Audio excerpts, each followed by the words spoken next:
মাছটা মারতেছে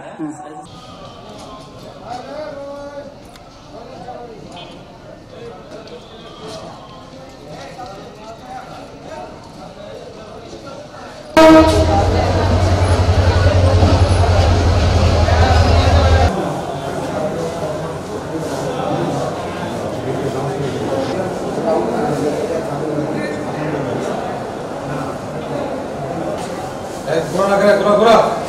Amar baju kita.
আপনাদের নাম নিয়ে অনেকে বলতেছে যে আমরা বিএনপির হয়ে সেটা এই কার্যক্রম করবো, অথচ এই অবৈধের মধ্যে কি আপনার সংশ্লিষ্ট আছে? জানি অফিসিয়ালি কাউকে দেওয়া হয়েছে না, অফিসিয়ালি যদি দেওয়া না হয় এই জায়গাটা আমরা সেটা তো এরকম হস্তক্ষেপ করে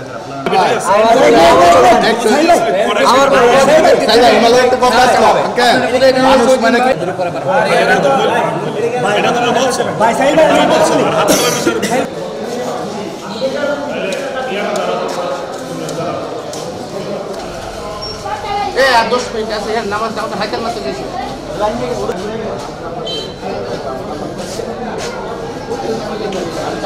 সাধারণ ছাত্র জনতার ব্যানারে এখানে একটি মানববন্ধন অনুষ্ঠিত হতেছিল যাতে ব্রাহ্মণবাড়িয়াতে টিকিট কালোবাজারি বন্ধ হোক। আন্দোলনের পরে 2 মাস টিকিট কালোবাজারি বন্ধ ছিল, এরপরে প্রশাসনের আর রেলওয়ে কর্তৃপক্ষের গাফিলতির কারণে আবার কালোবাজারি শুরু হয়েছে। ইভেন কি তিতাস টিকিট এটাও ব্লেকিং হওয়া শুরু হয়েছে। আমরা আহ্বান করছি মানববন্ধনের পর আমরা স্মারকলিপি জমা দিব, এমন সময় সালি নামের একজনের নেতৃত্বে আমাদের উপর 10-15 জন হামলা করে। হামলার পরে আমরা পুলিশ এখানে আসে, পুলিশ আসার পরে আমরা চিকিৎসা একজনকে ধরে সেটা ওনার কাছে দিই। ইভেন সানিও ওইখানে প্রবেশ করছে ওই রুমের ভিতরে, স্টেশন মাস্টারের রুমের ভিতরে প্রবেশ করার পর আমরা অফিসারকে বলছি যে এখান থেকে সানি এবং যে বাকি যে হামলা করতে 2 জন এখানে ভিতরে আছে, 3 জন টোটাল ভিতরে ছিল, ওসি স্যার ছিল। আমরা বলছি যে এই 3 জন যাতে এখান থেকে গ্রেফতার হয়ে যায়। একটু আগে আমরা শুনতে পারলাম যে ওই একজনকে যারা আমরা নিজেরা ধরেছি তারা ধরছে, বাকি সানি এন্ড রুমের থেকে ভিতরে বাইরে হয়ে চলে গেছে। সানি এখান থেকে বের হয়ে কীভাবে? সানি সহ তো আরও 2 জন ভিতরে ছিল, 3 জন টোটাল আসামি আমরা ভিতরে ধরে দিছি। আমরা বলছি আমরা অভিযোগ দিব, ওসি স্যার উপস্থিত রুমের ভিতরে। এরপর ওই 3 জন বের হয়ে গেল, আমাদেরকে বলছি আমরা বাইরে অপেক্ষা করো, আমরা বাইরে অপেক্ষা করতেছি। এর মধ্যে তারা বের হয়ে কীভাবে? আমরা এর সুষ্ঠু বিচার চাই এবং এখানে কার হাতে বা কার যুগ সাজসে সানি এখান থেকে অপরাধী হয়ে হামলা করে, তার ভিডিও আছে আমাদের কাছে, সে হামলা করতেছে ছাত্রদের উপর, তার 3-4 জন ফিরে রাখতে পারতেছে না। এখানে আমরা তো আজকে মানববন্ধন করছি, মানববন্ধন শেষে আমরা স্মারকলিপি দেওয়ার জন্য স্মারকলিপি রাখতেছি, আমরা অপেক্ষা করতেছি। তারপরে এখানে তিতাসের কাউন্টারের সামনে একজন দেখতে পেয়েছি আমরা, সন্দেহজনক হয়েছে, ওনাকে আমরা শুধু নর্মালি প্রশ্ন করছি যে ভাই আপনি এখানে কী করতেছেন, আপনার তো কোনো কাউন্টারের কেউ না। তারপর উনি বলতেছে যে আমি কাউন্টারে লাইন মেনটেন করি। তো বলছি যে লাইন মেনটেন করার দায়িত্বটা আপনাদেরকে কে দিছে বলে বলছে উনি সানির নাম বলছে। আমি সানিরে কল দেন, ভাই সানিরে কল দিছে, ভিডিও আছে স্পষ্ট। সানিরে কল দিছে, উনি বলতেছে যে আমি আসতেছি। উনি আসার পরে শুধু এখানে ঢুকে ওনার সাথে আরও 3-4 জন আসছে, আইসে আমাদেরকে ধাক্কা মারেছে। তোরা এখানে এখতিয়ার কি, তোদের আমাদের জিজ্ঞাসা করার তোদের অধিকার দিছে কে? শুধু আমাদেরকে ধাক্কা এখান থেকে নিয়ে রেলের মধ্যে ফেলাইয়া আমরা তো ফিরে গেছি শান্তিপূর্ণভাবে। আমরা ওনাদের উপরে হামলা করি নাই, আমরা এখানে যারা মানববন্ধন করতে আসছি একটা গায়ে টাচ করে নাই। তারপরে ওখানে ফেলাইয়া ওনার হাত মাত যা আছে সব দেখতে পাচ্ছি, ভিডিও করতে আছে, ব্যানার ট্যানার সব নিয়ে এখানে প্রশাসনে ছিল, ওনারাও কোথায় ছিল এখন ভিতরে গেছি। ওনারা একজনকে আটক করা হয়েছে আর বাকি 2 জন বেরিয়ে গেছে। হামলাকারীর নাম সানি, ওনার ছবি ভিডিও স্পষ্ট আছে, উনি যে হামলা করছে আমাদের উপরে এগুলো স্পষ্ট প্রমাণ আমাদের কাছে আছে।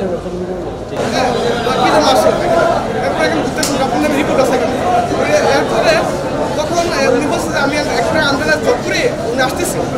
উনি আসার পর ওনাকে জিজ্ঞেস করলাম, উনি আসার পর সাথে সাথে আমাদেরকে আমাদেরকে কাউন্টারতে বের করে দিয়েছে। ওনার নাম হচ্ছে নাজমুল হোসেন সানি। উনি জানি উনি বিএনপির একটা সদস্য, বিএনপি দায়িত্বে আছে একজন।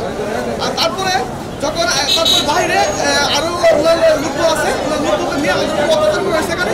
সাথে আমাকে স্টেশন থেকে আমাকে নিচে পালানো দেওয়া হয়েছে আমাকে।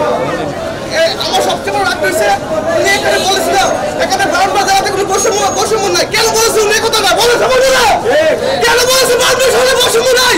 এই কথাটা আমার উপর মারতে কোনো আঘাত হয়েছে, কারণ এই ছাত্র সমাজের কারণে একটা ছাত্র হয়েছে। আমি বিচার চাই। আমার সাথে আমার সহযোগিতা পাই নাম থেকে আমি ভাই দাওয়াত হয়েছে নাকি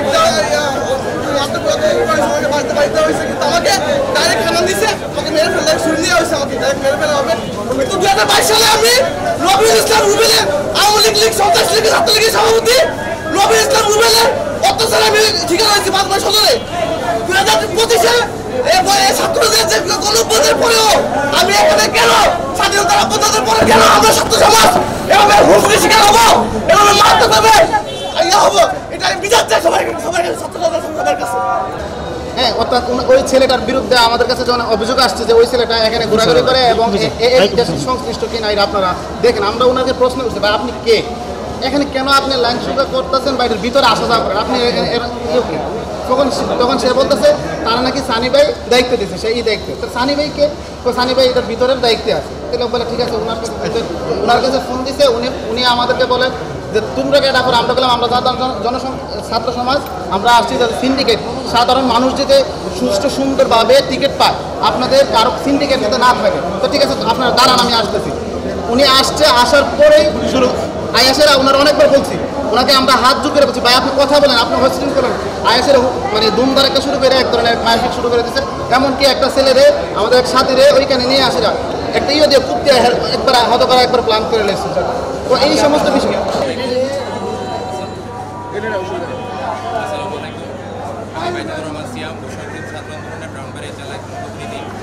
তো আজকে আমরা সব দিনে নেই, আমরা ব্যস্ত ছিলাম আমাদের নেত্রমূলের বাজারে। তো হঠাৎ একটা ফোন আসে। আগেই ঘোষণা ছিল ব্রাহ্মণবাড়িয়া ছাত্র সমাজের পক্ষ থেকে রেলের কালোবাজারি দূর করার জন্য একটি মানববন্ধন করা হবে। তো সেখানে মানববন্ধন চলাকালে স্থানীয় একজন বিশেষ দলের সদস্য বিএনপি বা যুবদলের পরিচয় দিচ্ছে নাকি পরিচয় দিয়ে সানি ভাই, তার নেতৃত্বে একটি হামলা হয়েছে এবং সেখানে আমাদের আজকের জুলাই গণঅভ্যুত্থানে যারা সহযোগিতা ছিল তাদেরকে মারাত্মকভাবে জখম এবং আহত করা হয়েছে। তো আমার এখানে আমরা আসার সাথে সাথে পুলিশকে ফোন দিই এবং পুলিশ এখানে আসে। যদিও পুলিশ এখানে একজনের বেশি আর কাউকে গ্রেপ্তার করতে পারে নাই। পরে আমার ফোন দিল, বললো যে আপনি কোথায়, আপনার সাথে কথা আছে, আপনি এই যে দায়িত্ব পালন করতেছে, কী কারণে দায়িত্ব পালন করতেছে? আমি বলতেছি যে আমি দায়িত্বে আমি আসছি, সেই জন্য আমি রাখছি আর কি। বলতেছি যে আমি বললাম যে আমি এসে কথা বলতেছি। আসার পরে হঠাৎ করে কথা না বলে হুট্টুগুলো লেগে গেল, মানে একটা ঝামেলা হয়ে গেছে। তারপরে ওর সাধারণ দিন ছেলেটা ধরে নিয়েছে, কোনো মনে করেন যে কোনো ধরনের কোনো টিকিটের সংকট তো কোনো বিষয় নেই, এত টিকিট দেওয়া না, টিকিট শুধু বাইরে দায়িত্ব, বাইরে মূলত এখানে যে রেলওয়ের লেগের টিকিট বিক্রির বিরুদ্ধে বৈষম্যবিরোধী ছাত্র আন্দোলনের ব্যানারে একটা মানববন্ধন ছিল। মানববন্ধনটা যথাসময় শুরু হয়েছে এবং যথাসময় শেষ হয়ে যায়। মানববন্ধন শেষে ছাত্ররা যাদের মধ্যে চলে গিয়েছিল, কিছু ছাত্র ছিল এখানে তিতাস কমিউটার ট্রেনের টিকিট বিক্রি প্রক্রিয়া চলমান ছিল। তিতাস কমিউটার ট্রেনের টিকিট বিক্রির লাইনের মধ্যে থেকে একজনের সাথে প্রথমে তারা হাতাহাতিতে জড়ায়, পরবর্তীতে এসে তার একজন জড়ো হয়। ওই দুজনের সাথে বিশ্ববিদ্যালয় ছাত্র আন্দোলনের 5-6 জন নেতাকর্মীর হাতাহাতি এবং ঘুষাঘুষি ঘটনা ঘটে। তৎপরবর্তীতে আমাদের সঙ্গে পুলিশ ছিল, একজনকে আমরা আটক করতে সক্ষম হই, আমাদের হেফাজতে আছে। এটা তদন্তের সাথে কার্যকর ব্যবস্থা গ্রহণ করা হবে। এআরপি আখাউড়া থানা পুলিশ ব্যবস্থা গ্রহণ করছে। যাকে আটক করছেন তার নাম পরিচয়টা শাহজাহান মনে হয় না তাৎক্ষণিক করছেন আমরা এই মুহূর্তে মূলত সমস্যাটা কার সাথে কার ছাত্রদের সাথে